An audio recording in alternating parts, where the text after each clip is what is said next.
এটা করে আবার জামাটা শিখে গেছে।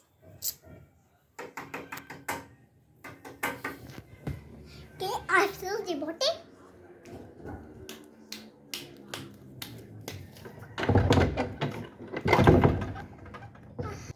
আমি এসেছি তোমাদের ভাবি। আচ্ছা, তলা থেকে বাড়তে বাড়তে না পাবে তো দেখি একটু বসতে দাও তো। আচ্ছা ঠিক আছে, বসুন।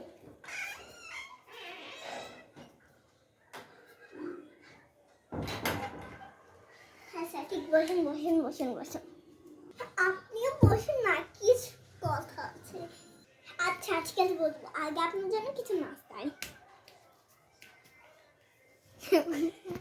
হাই, ধরুন আপনার জন্য পেয়ারা এনেছি।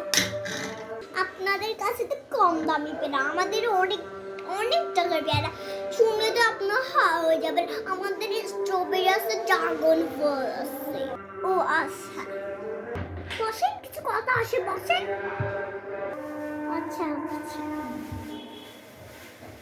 আমার হাতে যে ঘড়িটা দেখছেন না, এটার না কত দাম জানেন? এটার নাম 17,000 টাকা।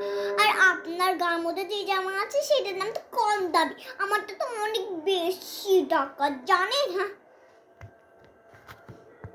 ও আচ্ছা। আমার হাতে যে ব্যাগটা দেখছেন না, এটা 4,000 টাকা। আপনারটা কত টাকা আমি জানি? 10 টাকা। আমারটা তো আপনার কেউ বেশি অনেক। আমি তো জানি যে অনেক কম দামি ব্যাগ আমার কাছে, সে আবার নাটক করছে, শো অফ। কি কিছু বলছেন না যে? আমার গায়ের যে উলনাটা আছে সেটা কিন্তু অনেক দামি, আপনার মতো উল্টা পাল্টা দামি নয়। হ্যাঁ, এটার সাথে জামাটা তো আরো দামি, প্যান্ট কত দামি। আমার তো 20 লাখ টাকার গয়না গাটি আছে, আপনার তো নেই। আপনার 10 টাকা 20 টাকা। কি নাটক করছে রে বাবা, এরকম চাপাবাজ আমি এই প্রথমবার দেখলাম। মনে মনে কি ভাবছেন গো? আমারই না কথা। না না না, আপনার কথা বলছেন। আর বলছে যে কি আপনার ঠিক গয়না কেটে গেছে আমার মনে হয় যে আপনার কাছে এতগুলা আছে। কি ঢঙের আর শেষ নেই, নাটক। আচ্ছা ঠিক আছে, এত কিছু ভাবছি, পাগলটা তো যায়ও না ঘর থেকে, শুধু চাপাবাজি করতে আছে।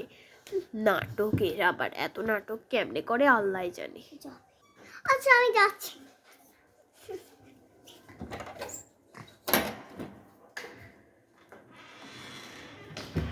আমি তো জানি ও আমার সাথে ভাবছিল।